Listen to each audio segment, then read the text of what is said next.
Mamy rok 2007. W Polsce triumfy świeci pierwszy Wiedźmin, a w jego cieniu wychodzi również inna gra RPG. Mowa o Two Worlds, zwanego przez wielu polskim Oblivionem lub polskim Gothiciem. Dziś przyjrzymy się, czy ten tytuł jest wart uwagi po 18 latach od premiery i jak wypada na tle innych RPGów. Ja jestem Przemoc z kanału Nonie, a to jest kolejny materiał z cyklu No Nie Zapomnę. Szybkie przypomnienie, No Nie Zapomnę to format, w którym ogrywamy tytuły po raz pierwszy lub po latach do nich wracamy, aby zobaczyć, ile rzeczy wypaczyła nam nostalgia lub czy dany tytuł jest dziś wart uwagi. W moim wypadku było to pierwsze podejście do Two Worlds, grałem jako wojownik i nie ukrywam, gra mnie bardzo pozytywnie zaskoczyła, ale po kolei. Gra rozpoczyna się od wprowadzenia, w którym mowa o upadłym bogu orków Azrialu, który został wygnany z tego świata w wielkiej wojnie mającej miejsce 300 lat temu. Wcielamy się w bezimiennego najemnika, który wraz ze swoją siostrą Kirą jest zmuszony uciekać. W deszczowy wieczór, gdy zatrzymuje na chwilę swego konia i idzie zbadać pobliską chatkę w celu przenocowania, pod jego nieobecność Kira zostaje porwana przez tajemniczych nieznajomych. Chwilę później zaczyna się właściwa akcja gry, mająca miejsce pół roku później. Nasz bohater zostaje poinformowany przez porywaczy, że ma się udać do wioski Komorniki i czekać na posłańca. Po drodze bierze drobne zadanie na pozbycie się bandy gromów z pobliskich ruin. Następnie, gdy tylko wraca do wioski, nowy posłaniec już na nas czeka. Przedstawia się jako Gandohar i opowiada, że jego pan Rajs przetrzymuje naszą siostrę. Z rozmowy dowiadujemy się, że chce on wykorzystać nasze rodzeństwo, aby zebrać 5 części pradawnego artefaktu, który może przywrócić Azriala do życia. W międzyczasie odkrywamy tajemnicę rodziny naszego rodzeństwa. Okazuje się, że brali oni udział w uwięzieniu Azriala, a ich przodkowie rzucili klątwę na artefakt, wobec czego tylko ich potomkowie mogą odbudować wspomnianą relikwię. O ile sama oś fabuły jest formą motywu wybrańca, który może uratować lub zniszczyć krainę, tak samo lore i to, co dowiadujemy się od postaci niezależnych, wydaje się dosyć ciekawe. Fabularnie nie jest to może fantasy, które będziemy stawiać na jednej półce z Wiedźminem lub Baldur's Gate'em, co nie zmienia faktu, że poznawanie tego świata jest bardzo przyjemne. W dodatku znajdziemy tutaj różniący się settingiem miasta. Oprócz wiosek i miast high fantasy odwiedzimy chociażby inspirowany Japonią Ashos.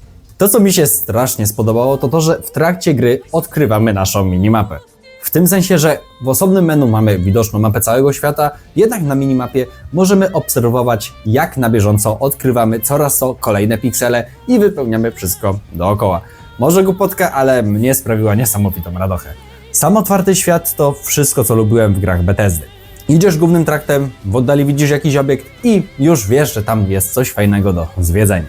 Na mapie znajdziemy porozrzucaną masę obozów bandytów, cmentarzy lub orków, którzy rozstawiają namioty i katapulty, przygotowując się do oblężenia. Co zaś tyczy się konstrukcji głównych miast, te jak na grę z 2007 roku naprawdę robią robotę. Wydają się być bardzo monumentalne, jednak jak zejdziemy niżej, to zobaczymy, że w rzeczywistości jest to kilka pustych uliczek zasłoniętych ogromnymi budynkami. Niemniej, ponownie, jak na grę z 2007 roku, wygląda to naprawdę dobrze. I gra spełniała raczej ówczesne standardy w kwestii projektowania tego typu lokacji.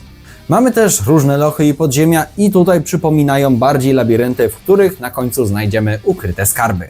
Całość pod kątem projektu świata oceniam bardzo pozytywnie, a niektóre z lokacji nawet dzisiaj wyglądają dosyć klimatycznie. Rozgrywkę obserwujemy w perspektywie z trzeciej osoby, a naszą postać możemy rozwijać w takich atrybutach jak żywotność odpowiadającą za ilość zdrowia, siłę, która odpowiada za udźwig i obrażenia, zręczność za obrażenia krytyczne i m.in. obsługę łuków, a także wolę, która zwiększa poziom naszej many. Oprócz tego przyjdzie nam rozwijać naprawdę sporo statystyk, z czego większość z nich będziemy mogli maksować dopiero po nauczeniu się zdolności u odpowiedniego NPC-ta. Walka w Two Worlds polega na po prostu klikaniu lewego przycisku myszy i okazjonalnie zażywaniu potek leczniczych. Pod prawym przyciskiem myszy mamy czar, w moim przypadku używałem Firebola, który świetnie nadawał się na większe kubki wrogów, albo na jednostki dystansowe, bowiem przeciwnicy z łukami często będą od nas uciekać i będziemy musieli chwilę się z nimi poganiać. To, co jest najlepszym wrażeniem w tej grze, to to, że ona daje nam możliwość zostania takim przekokszonym gigaczadem. Często przeciwnicy będą porozstawieni naprawdę dużymi grupkami, które będą nas atakować jednocześnie. My, będąc już trochę na wyższym levelu, z mieczem dwuręcznym, który zadaje obrażenia obszarowe, stajemy się maszynką do ciachania kilkorga wrogów naraz.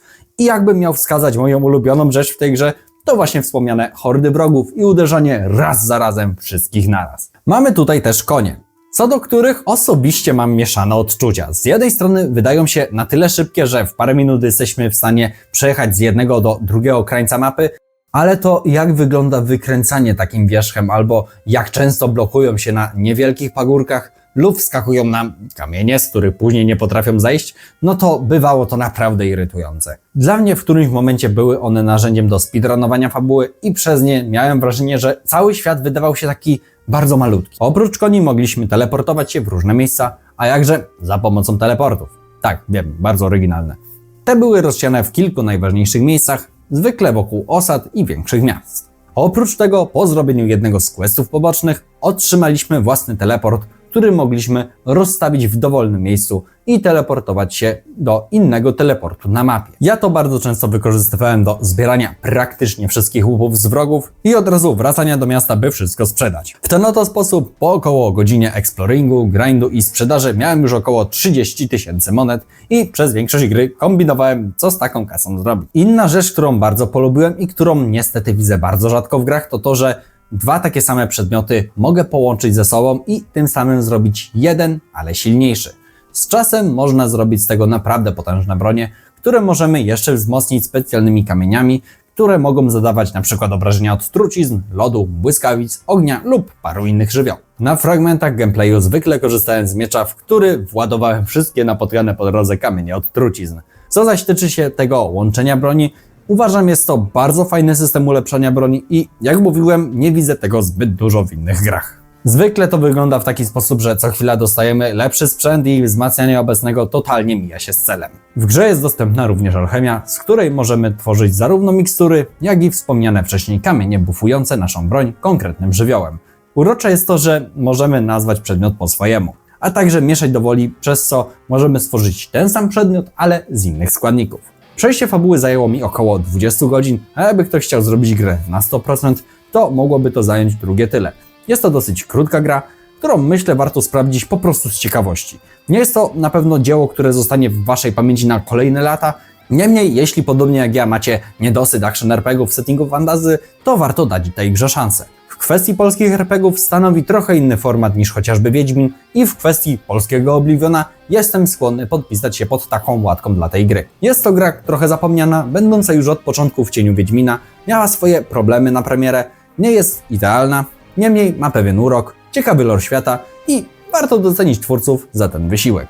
Przyjrzyjmy się teraz konkurencji Two Worlds z tamtych lat. Na tapet weźmiemy The Elder Scrolls Oblivion z 2006 roku, Wiedźmina 1 z 2007 oraz Fable 2 z 2008 roku.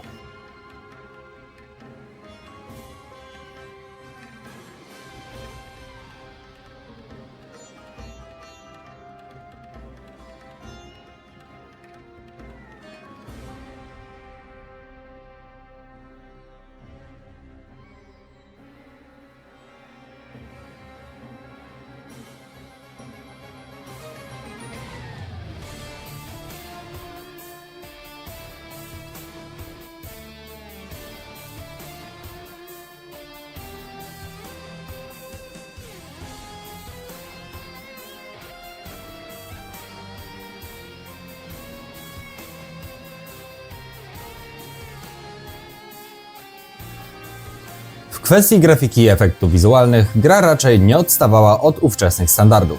Jednak to, za co była punktowana w dniu premiery, to przede wszystkim bugi i brak balansu. O ile początek był dosyć wymagający, tak później im nasza postać stawała się silniejsza, pokonywanie wrogów było banalnie łatwe. Jako ciekawostkę warto wspomnieć, że Reality Pump Studios, odpowiedzialne za tę produkcję, miało wcześniej na swoim koncie głównie RTS-y takie jak Polanie i serię ERF 2140, więc jak na debiut w action RPGach uważam, poradzili sobie nie najgorzej. Reality Pump obecnie już nie istnieje i ogłosiło upadłość mniej więcej w 2015 roku po serii tragicznych jakościowo gier. Ale ta jakże zakręcona historia Reality Pump, jak i Topware Interactive to opowieść na inny raz. Grę całe szczęście można bez problemu znaleźć zarówno na Steamie, jak i GOG-u, więc jeśli jakkolwiek zachęciłem Was do tej produkcji, to tutaj je znajdziecie. Jeśli dotarłeś do tego momentu, bardzo Ci dziękuję za uwagę i zachęcam do zostawienia łapki w górę i suba na kanale dla lepszego pozycjonowania tego filmu. Widzimy się już niedługo przy okazji kolejnych filmów. Do zobaczenia!